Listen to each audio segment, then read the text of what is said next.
Welcome to Sudheer edutech YouTube channel. నేను మీ సుధీర్ సార్ని. రోజులాగా ఈరోజు కూడా 10 క్వశ్చన్స్ మీ ముందుకు తెచ్చాను. చాలా వెరీ ఇంపార్టెంట్ క్వశ్చన్స్ ఉన్నాయి. లాస్ట్ వరకు ఎవరు కూడా మిస్ చేయకుండా, స్కిప్ చేయకుండా లాస్ట్ వరకు క్లాస్ కంటిన్యూ చేయండి. అదేవిధంగా చెప్పే క్లాసును ఖచ్చితంగా నోట్బుక్లో నోట్ చేయండి. ఆ పాయింట్స్ అన్నీ కూడా నోట్స్ చేసిన తర్వాత బాగా చదివేయండి. తర్వాత అప్పుడప్పుడు రివిజన్ చేసుకుంటారా అండి. కరెంట్ అఫైర్స్ బాగా గుర్తుంటాయి. కానీ ఈజీగా మనం బిట్స్ అనేటువంటి ఒకవేళ రేపు ఎగ్జామ్లో అడిగితే చేయొచ్చు అనమాట. అదేవిధంగా ఎవరైనా మా ఛానల్కి సంబంధించి 11 నెలల కరెంట్ అఫైర్స్ అవైలబుల్లో ఉన్నాయన్నమాట.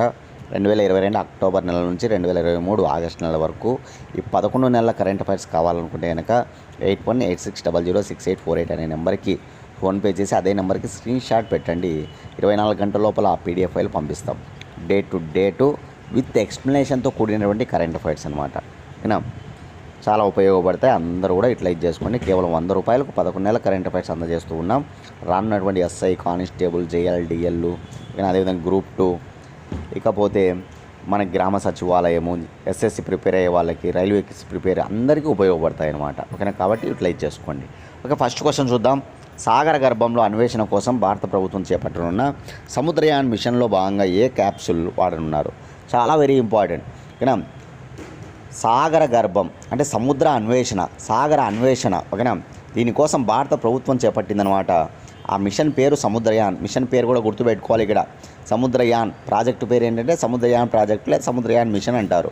దానిలో భాగంగా మనం ఉపయోగించేటువంటి క్యాప్సూల్ అనమాట. ఇక్కడ మన ఇమేజ్లో చూడొచ్చు ఆ క్యాప్సూల్. అదే మత్స్య 6000, మత్స్య 6000 గుర్తుపెట్టుకోవాలి. మత్స్య 6000. కొన్ని పేర్లు ఉంటాయి. ఆ పేర్లు వచ్చినప్పుడు వాటిని నోటేట్ చేసుకోవాలి. ఇక్కడ 6000 అనేది నెంబర్ నోట్ చేసుకోవాలి. దాని పేరు మత్స్య అని గుర్తుపెట్టుకోవాలి. ఓకేనా, మత్స్య అంటే మనకు తెలుసు చేపలు అని. ఓకేనా, కాబట్టి దానికి ఆ పేరు పెట్టి ఉండవచ్చు. ఓకేనా, రైట్. అంటే సాగర గర్భం లోపల కూడా పరిశోధన చేయడం అనమాట. ఇటీవల మనం చంద్రునిపైకి వెళ్ళి సక్సెస్ అయ్యాము చంద్రయాన్ 3 రూపంలో. అదేవిధంగా ఏకంగా సూర్యుని పైన ప్రయోగాలు చేపట్టడానికి మనం ఆదిత్య L1 ప్రయోగాన్ని చేశాం. ఇంకా నెక్స్ట్ సముద్రం లోపల కూడా అత్యంత గొప్ప పరిశోధన చేయడానికి ఆ సముద్రం లోపల ఉన్నటువంటి అనేక విషయాలు, అనేక జీవుల సమాచారం, అనేక ఖనిజాల అన్వేషణ ఇట్లాంటివి చేపట్టడానికి గొప్పగా రానున్న రోజుల్లో చేపట్టనున్న ఆపరేషన్ అనమాట, ప్రాజెక్ట్ అనమాట, మిషన్ అనమాట, సముద్రయాన్ మిషన్. దానిలో భాగంగా ఒక క్యాప్సూల్ ఉంటుందన్నమాట. ఇక్కడ మనం చూడొచ్చు ఆ క్యాప్సూల్ని ఇమేజ్లో. దాని పేరు మత్స్య 6000. ఏంటంటే ఇది ఒక వెహికల్ లాగా పనిచేస్తుంది సముద్రంలోకి వెళ్ళడానికి అనమాట. దాదాపు సముద్రం లోపల 6 కిలోమీటర్ల లోపలికి అనమాట.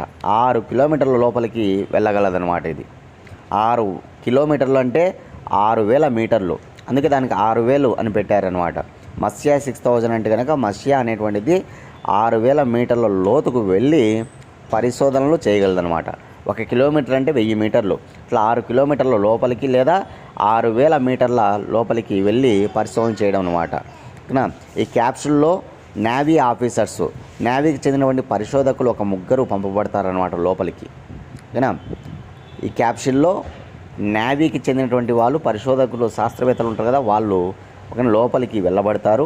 వాటిపైన అన్వేషణ చేస్తారనమాట. గుర్తుపెట్టుకోవాలి. డైరెక్ట్గా సముద్రయాన్ అనేది గుర్తుపెట్టుకొని మిషన్ పేరు, దానిలో ఉపయోగించేటువంటి క్యాప్సూల్ పేరు గుర్తుపెట్టుకోండి. అదే మత్స్య 6000. ఇక రాను రోజులు అత్యంత గొప్పగా చేపట్టనున్నటువంటి ప్రాజెక్ట్ అనమాట సముద్రయాన్ ప్రాజెక్టు. ఓకేనా, దేనికోసమని అడిగితే కనుక సముద్రం లోపల అన్వేషణ, సముద్ర అన్వేషణ లేదా సాగర అన్వేషణ. ఆ సాగర గర్భం ఉంటుంది కదా, లోపలికి వెళ్ళి అన్వేషణ చేయడమే అనమాట.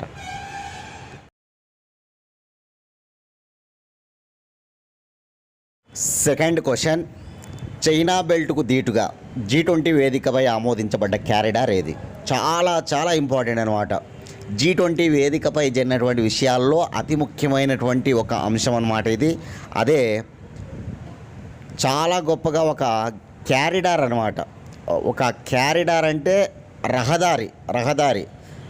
India Middle East Europe corridor, India Middle East Europe corridor అనొచ్చు, లేదా India Asia Middle Asia Europe corridor అని కూడా అనొచ్చు. ఓకేనా, సరే. India Middle East Europe corridor అనేటువంటి ఒక క్యారిడారు దానికి ఆమోదించే దేశాలన్నమాట.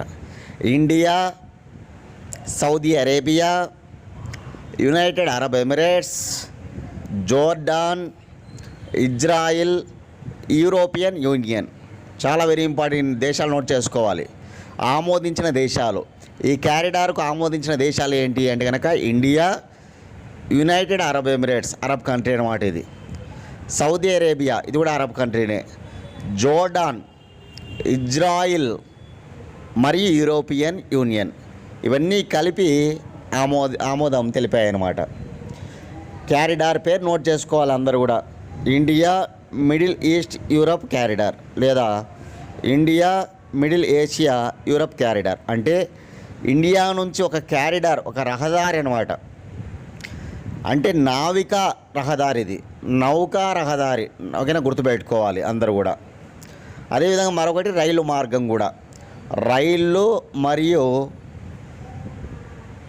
నౌకాయానం అన్నమాట. నౌకాయానము, రైలు మార్గాలు ఈ రెండు కూడా అక్కడ ఆ క్యారిడార్లో భాగంగా నిర్మించబడతాయి.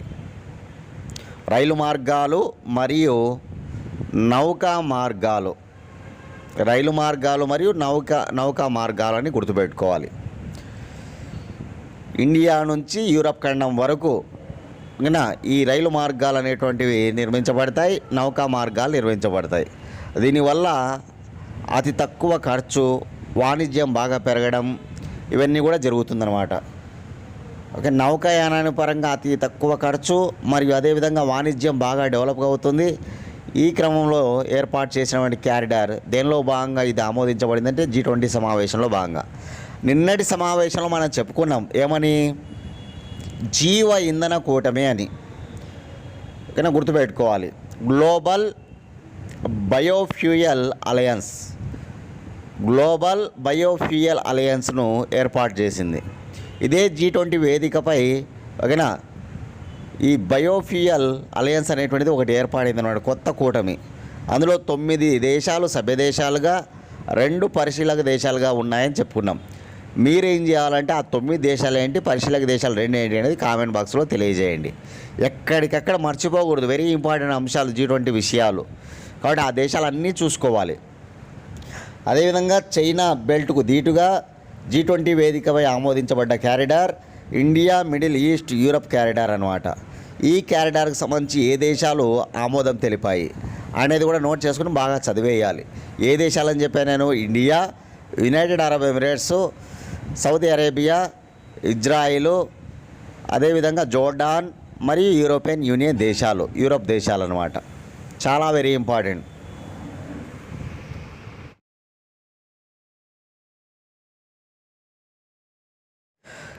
ఈ 21వ ఎడిషన్ యొక్క ఫేజ్ 2 వరుణ వ్యాయామం ఏ 2 దేశాల మధ్య నిర్వహించబడినది?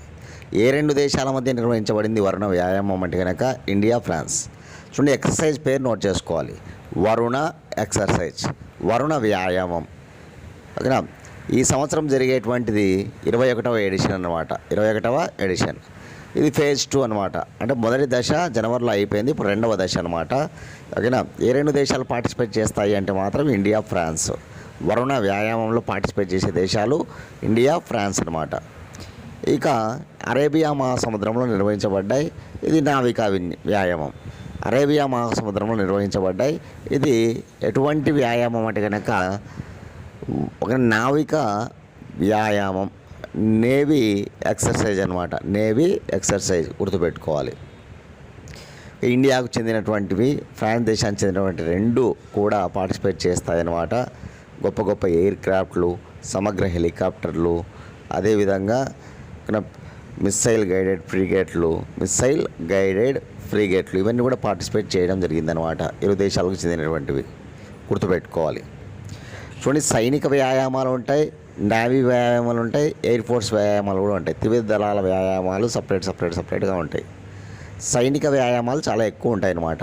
జనరల్ ఆర్మీ వాళ్ళు చేసేటువంటి వ్యాయామాలు చాలా ఎక్కువ ఉంటాయి. ఫర్ ఎగ్జాంపుల్ అమెరికా, ఇండియా అంటే వజ్రప్రహార్ యుద్ధ్ అభ్యాస్, ఈ 2 వ్యాయామాలు కూడా ఇండియా, అమెరికా మధ్య జరుగుతాయి. అజేయ వారియర్ అంటే India, Britain. Ajeya warrior. Hand in hand అంటే ఇండియా, చైనా. అదేవిధంగా ఫ్రింజెక్స్ FRINJEX ఫ్రాన్స్ ఇండియా ఓకేనా జాయింట్ ఎక్సర్సైజ్ అనమాట. ఫ్రింజెక్స్ అంటారు. India France. అదేవిధంగా శక్తి ఓకేనా శక్తి వ్యాయామం కూడా ఫ్రాన్సే అనమాట. India France. ఇంద్ర అంటే రష్యా. రష్యా మధ్య జరిగేటువంటిది ఏది ఇంద్ర అనమాట. INDRA గుర్తుపెట్టుకోవాలి. అంటే ఇండియా రష్యా మధ్య జరిగేటువంటి జాయింట్ ఎక్సర్సైజ్ అనమాట. అదేవిధంగా శక్తి ఉంటుంది, గరుడ శక్తి ఉంటుంది, మిత్రశక్తి ఉంటుంది, హరిమౌ శక్తి ఉంటుంది. ఈ 4 నోట్ చేసుకుంటే శక్తి అంటే ఇండియా ఫ్రాన్స్, గరుడ శక్తి అంటే ఇండోనేషియా గరుడ శక్తి, మిత్రశక్తి అంటే ఇండియా శ్రీలంక, హరిమౌ శక్తి అంటే ఇండియా మలేషియా, ధర్మా గార్డియన్ ఇండియా జపాన్, ఆస్ట్రా హింద్ అంటే ఇండియా ఆస్ట్రేలియా ఓకేనా. ఇవన్నీ కూడా చాలా వెరీ ఇంపార్టెంట్ అనమాట. కజింద్ అనే ఒకటి ఉంటుంది. కజింద్ అంటే కజకిస్తాన్కు ఇండియాకు మధ్య జరిగేటువంటి జాయింట్ ఎక్సర్సైజ్ అనమాట. కజింద్ అంటారు. వాటి పేరు కజింద్ అనమాట. మలబార్ నావికా విన్యాసాలు చాలా ఫేమస్ విన్యాసాలు. మీరు కామెంట్ బాక్స్లో మీ సమాధానాన్ని తెలియజేయాలి. మలబార్ జాయింట్ ఎక్సర్సైజ్లో పాల్గొనే 4 దేశాలు ఏవి? 4 దేశాలు ఉంటాయన్నమాట. ఆ 4 దేశాలు ఏవనేది కామెంట్ బాక్స్లో తెలియజేయండి.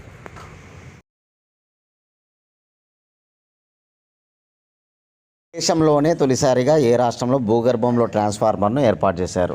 దేశంలోనే తొలిసారిగా ఏ రాష్ట్రంలో అంటే కనుక కర్ణాటక రాష్ట్రంలోని బెంగళూరు నగరంలో దేశంలోనే మొట్టమొదటిసారిగా భూగర్భంలో ట్రాన్స్ఫార్మర్ను ఏర్పాటు చేయడం జరిగిందనమాట.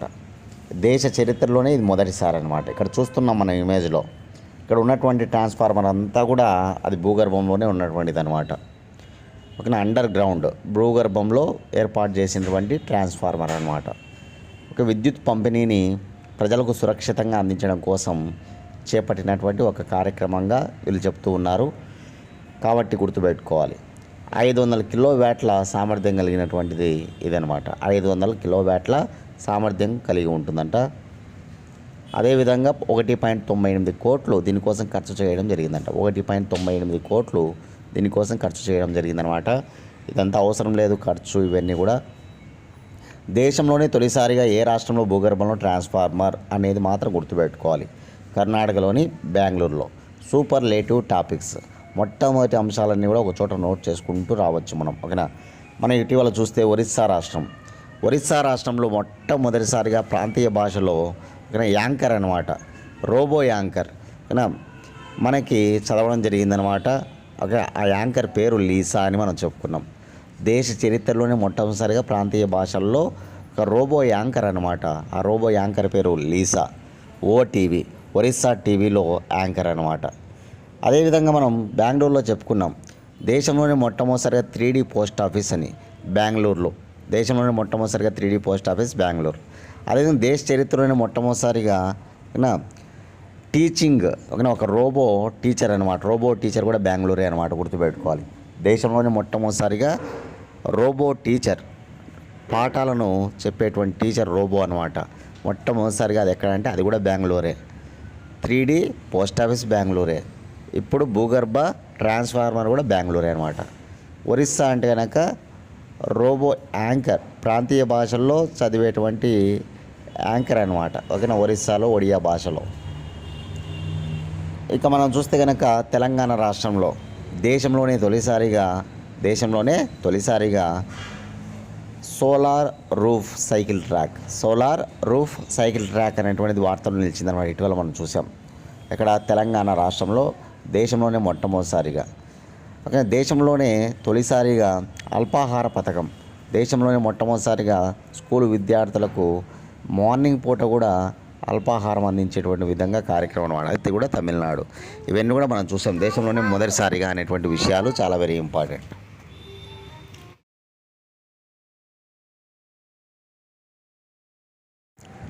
ఇండియా ఇన్ ద G20 పుస్తక రచయిత ఎవరు?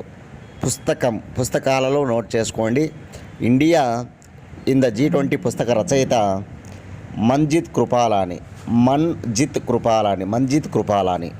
ఇండియా ఇన్ ద G20 సమావేశం ఈ ఏడాది మన భారతదేశం ఆతిథ్యం ఇచ్చిందని మనకు తెలుసు. 18వ G20 సమావేశం ఇది ఢిల్లీలోని ప్రగతి మైదానంలోని భారత మండపంలో జరపబడింది. అదేవిధంగా నటరాజు విగ్రహాన్ని గుర్తుపెట్టుకోవాలి, చెప్పుకున్నాం ఆల్రెడీ దాని గురించి. అదేవిధంగా కోనార్క్ సూర్య దేవాలయంలో రథచక్రంలో దగ్గర ఈ G20 అతిథులు ఎవరైతే వస్తారో అధినేతలు వారందరికి కూడా నరేంద్ర మోడీ స్వాగతం పలకడం జరిగిందనమాట. కోనార్క్ సూర్య దేవాలయంలోని రథచక్ర చిహ్నం దగ్గర స్వాగతం పలికాడని మనం చూసాం. ఇకపోతే పుస్తకాలు G20 సమావేశంలో భాగంగా విడుదలైనటువంటి ఒక 4 పుస్తకాలు మీకు చెప్తా, ఇప్పుడు నోట్ చేసుకోవాలి. ఒకటి 20 years of G20 Rajat Kumar.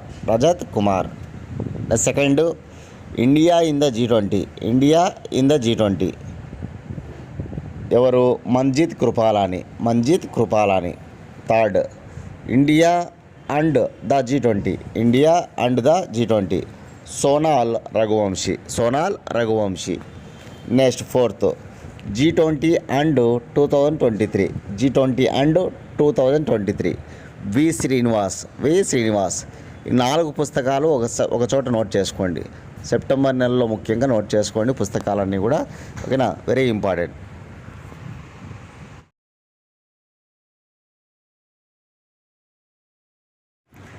దివ్యాంగుల కోసం కేంద్ర ప్రభుత్వం ప్రారంభించిన పోర్టల్ ఏది?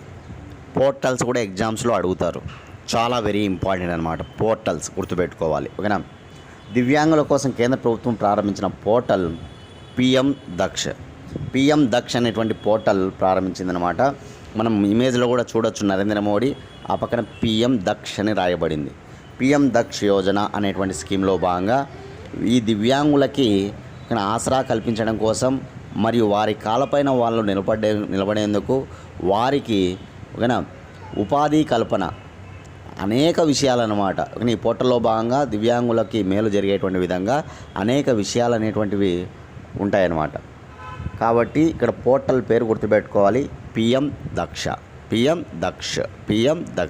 ఓకేనా పోర్టల్ పేరు. అనేక పోర్టల్స్, ఇప్పుడు ఉద్గమ్ అనేటువంటి పోర్టల్ ఉంది.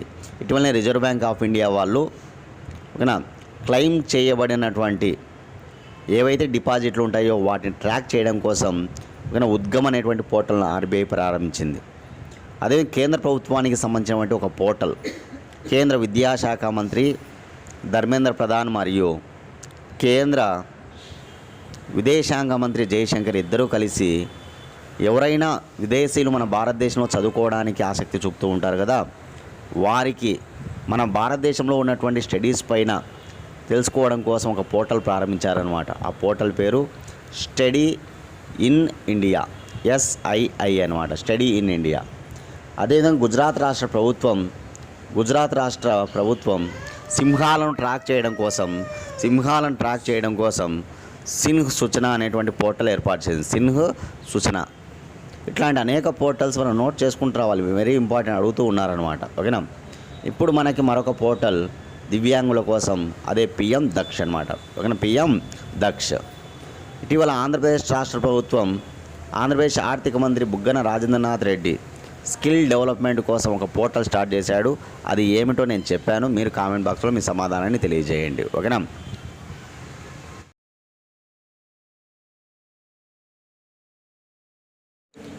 తుర్కియేలోని 3000 అడుగుల లోతులో గుహలో చిక్కుకున్న అమెరికా శాస్త్రవేత్త ఎవరు? తుర్కియే ఓకే. ఇటీవలనే మనకు టర్కీ దేశం పేరును తుర్కియేగా మార్చారు. తుర్కియే అన్న ఒకటే, ఓకేనా? ఈ తుర్కియేలోని 3000 అడుగుల లోతులో గుహలో చిక్కుకున్న గొప్ప అమెరికా శాస్త్రవేత్త ఎవరంటే కనుక మార్క్ డికీ. మన ఇమేజ్లో చూడొచ్చు, ఆయన అక్కడ చిక్కుకొని ఉన్నాడు, ఆయన బయటకు లాగుతూ ఉన్నారనమాట, ఓకేనా? దాదాపు 170 మంది సహాయక బృందం ఇతన్ని తీసుకురావడంలో చాలా కృషి చేశారనమాట. ఇది 3000 అడుగుల లోతులో ఉన్నటువంటి గుహ అనమాట. ఈయన గొప్ప శాస్త్రవేత్త. ఆయన గుహలో పరిశోధన చేయడానికి వెళ్ళడం జరిగిందన్నమాట కొంతమంది బృందంతో కలిసి. ఆయనే మార్క్ డికీ. ఎక్కడ ఉన్నటువంటి గుహ ఇది అంటే కనుక టర్కీ దేశంలో టారాస్ అనేటువంటి పర్వతాలు ఉంటాయి. ఆ టారాస్ అనేటువంటి పర్వతాల్లో ఉన్నటువంటి గుహ పేరే మోర్కా గుహ. ఈ మోర్కా గుహలో ఆయన పరిశోధనలు చేస్తూ ఉన్నట్టుండి హఠాత్తుగా ఆయన పొట్ట నుంచి రక్తస్రావం జరిగిందనమాట.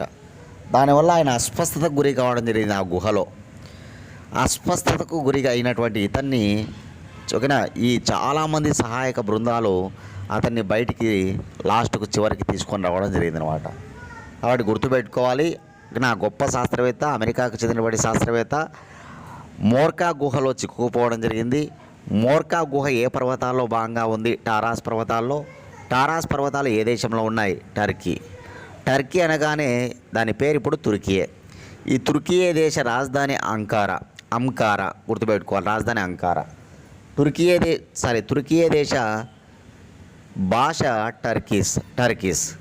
తుర్కీయే దేశ అధ్యక్షుడు ఎర్డోగన్.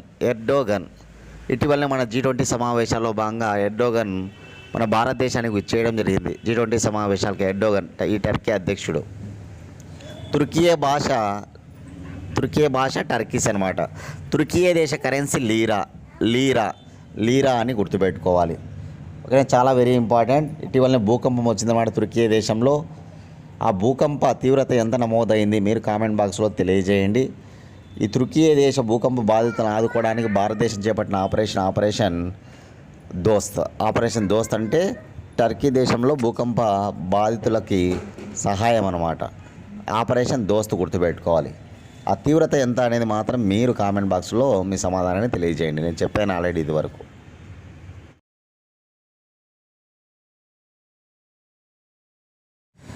ఐసిఐసిఐ బ్యాంక్ సీఈఓగా మళ్ళీ తిరిగి 3 ఏళ్ల పదవీ కాలానికి నియమితులైన వారు ఎవరు? ఐసిఐసిఐ బ్యాంక్ అంటే చాలా ఫేమస్ బ్యాంక్ అనమాట. ఓకేనా, దానికి సంబంధించి ప్రజెంట్ ఎవరున్నారంటే కనుక సందీప్ బక్షి ఉన్నారనమాట. ఆయననే మళ్ళీ తిరిగి 3 ఏళ్ల పదవీ కాలానికి నియమిస్తూ రిజర్వ్ బ్యాంక్ ఆఫ్ ఇండియా ఉత్తర్వులు జారీ చేసింది. ఎవరిని?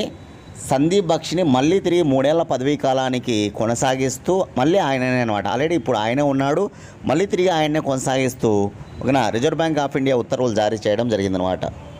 సందీప్ బక్షి గుర్తుపెట్టుకోవాలి, సందీప్ బక్షి. ఓకేనా, ఐసిఐసిఐ బ్యాంక్ సీఈఓ. ఐసిఐసిఐ పూర్తి పేరు industrial credit investment corporation of India.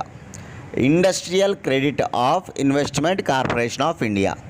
Industrial credit of investment corporation of India ICICI. ICICI ఏర్పాటైన సంవత్సరం 1994. ఐసిఐసిఐ ప్రధాన కార్యాలయం ముంబై. ఐసిఐసిఐ ప్రధాన కార్యాలయం ముంబై. ఐసిఐసిఐ ప్రస్తుత చైర్మన్ గిరీష్ చంద్ర చతుర్వేది. ఐసిఐసిఐ బ్యాంక్ ప్రస్తుత సీఈఓ సందీప్ బక్షి గుర్తుపెట్టుకోవాలి. చూడండి, ఐసిఐసిఐ బ్యాంక్ అనేటువంటిది ముంబైలో ఉందన్నమాట. ముంబైలో ఉన్న కొన్ని బ్యాంకులు నోట్ చేసుకోవాలి. RBI Reserve Bank of India Mumbai. SBI State Bank of India Mumbai. ఓకేనా, IDBI Industrial Development Bank of India Mumbai IDBI. NABARD National Bank for Agricultural Rural Development NABARD Mumbai. LIC Life Insurance Corporation LIC Mumbai. NSE National Stock Exchange NSE Mumbai. EXIM Export and Import Mumbai bank Mumbai. HDFC Housing Development Finance Corporation Mumbai. ఇవన్నీ కూడా ముంబైలోనే ఉంటాయన్నమాట బ్యాంకులు. అవన్నీ కూడా ఒకసారి note చేసుకోవాలి మీరు దయచేసి. ఓకేనా, సందీప్ బక్షి ఎవరంటే ఇప్పుడు ఐసిఐసిఐ బ్యాంకు సీఈఓగా తిరిగి 3 ఏళ్ల పదవీ కాలానికి నియమితులయ్యాడు. జయవర్మ సిన్హా. ఎవరి జయవర్మ సిన్హా అంటే ఇటీవలనే రైల్వే బోర్డు తొలి మహిళా చైర్మన్గా నియమించబడింది జయవర్మ సిన్హా. జయరాజ్ నంబియార్ థర్డ్ ఆప్షన్లో జయరాజ్ నంబియార్ని మనం చూడండి. ఆయన ఇటీవలనే నాస్కామ్ చైర్మన్గా నియమించబడ్డాడు జయరాజ్ నంబియార్. ధర్మన్ షణ్ముగం సింగపూర్ ప్రెసిడెంట్గా ఇటీవలనే ఎన్నికైనటువంటి మన భారతీయుడు, సింగపూర్ ప్రెసిడెంట్గా ఎన్నికైన మన భారతీయుడు అనమాట ధర్మన్ షణ్ముగరత్నం. ఇవన్నీ నోట్ చేసుకోవాలి, వెరీ వెరీ ఇంపార్టెంట్. ఓకేనా, నేను ఇప్పుడు చెప్పిన క్వశ్చన్ 8th క్వశ్చన్ అనమాట. ఇది 5th క్వశ్చన్ కాదు, 8th క్వశ్చన్. ఓకేనా, అందరూ 8th క్వశ్చన్గా పెట్టుకోండి.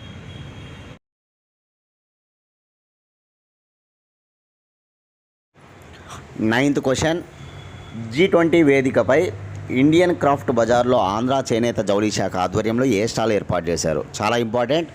ఆంధ్రప్రదేశ్కి సంబంధించిన విషయము మరియు నేషనల్ ఇంటర్నేషనల్ లెవెల్లో కూడా ఈ అంశాన్ని నోట్ చేసుకోవచ్చు. చాలా చాలా వెరీ ఇంపార్టెంట్ అనమాట. ఓకేనా, G20 వేదికపై నిన్ననే మనం చెప్పుకున్నాం. G20 వేదికపై ఆంధ్రప్రదేశ్కు చెందినటువంటి అరకు కాఫీ అనేటువంటిది బాగా అక్కడ ప్రఖ్యాతగా నిలిచిందని చెప్పుకున్నాం. అదేవిధంగా ఈరోజు ఒక స్టాల్, ఆంధ్రప్రదేశ్ సంబంధించినటువంటి ఒక స్టాల్ ఏర్పాటు చేశారనమాట. ఎవరి ఆధ్వర్యంలో స్టాల్ ఏర్పాటు చేశారంటే ఆంధ్రప్రదేశ్ చేనేత జౌళి శాఖ ఆధ్వర్యంలో స్టాల్ ఏర్పాటు చేశారు. ఆ స్టాల్ పేరు లేపాక్షి స్టాల్. లేపాక్షి అంటే మనకు తెలుసు. లేపాక్షి అంటే ఇప్పుడు ప్రజెంట్ సత్యసాయి జిల్లాలో లేపాక్షి ఉందన్నమాట, మనకు గొప్ప ఆలయం. ఓకేనా, కాబట్టి లేపాక్షి పేరు మీదుగా అక్కడ లేపాక్షి స్టాల్ అనేటువంటిది ఒకటి ఏర్పాటు చేయడం జరిగిందనమాట. ఈ స్టాల్లో చేనేత ఉత్పత్తులు, హస్తకళలకు సంబంధించినటువంటి గొప్పవన్నీ కూడా ఉంచడం జరిగినమాట. హస్తకళలు, చేనేత వస్త్రాలు ఇవన్నీ కూడా అక్కడ ఉంచడం జరిగింది. ఫర్ ఎగ్జాంపుల్ ఉప్పాడ జమాని చీరలు ఉంచారు. అదేవిధంగా శ్రీకాళహస్తి కలంకారీ చీరలు, అదేవిధంగా చాలా గొప్పగా మనకి ఓకేనా అరకు కాఫీ, ఓకేనా, అదేవిధంగా తిరుపతికి చెందినటువంటి గొప్ప లక్క బొమ్మలు, అదేవిధంగా తిరుపతిలో తయారైనటువంటి చెక్క బొమ్మలు, ఇట్లాంటివి అన్నమాట. హస్తకళలు మరియు చేనేత వస్త్రాలు ఇవన్నీ కూడా ఉంచడం జరిగిందన్నమాట లేపాక్షి స్టాల్లో. కాబట్టి నోట్ చేసుకోవాలి. ఒక ఆంధ్రప్రదేశ్ జౌళి శాఖ ఆధ్వర్యంలో G20 వేదికపై ఏ స్టాల్ అంటే మాత్రం లేపాక్షి స్టాల్ అనమాట. అక్కడ ఒక క్రాఫ్ట్ సెంటర్ అనమాట. ఒక ఎగ్జిబిషన్ ఏర్పాటు చేశారనమాట G20 వేదికలపై. ఆ ఎగ్జిబిషన్లో భాగంగా అనేక స్టాళ్ళు ఏర్పాటయ్యాయి. అందులో ఒకటి లేపాక్షి స్టాలు, ఆంధ్రప్రదేశ్ జౌళి శాఖ ఆధ్వర్యంలో ఏర్పాటైన స్టాలు లేపాక్షి స్టాలు. ఇక్కడ ఎన్నో వస్త్రాలు, హస్తకళలకు సంబంధించినటువంటి గొప్ప మన సంస్కృతిని తెలియజేసేటువంటి విషయాలపైన అక్కడ ఉంచడం జరిగింది. అందరినీ కూడా ఆకట్టుకోవడం జరిగిందనమాట, గుర్తుపెట్టుకోవాలి.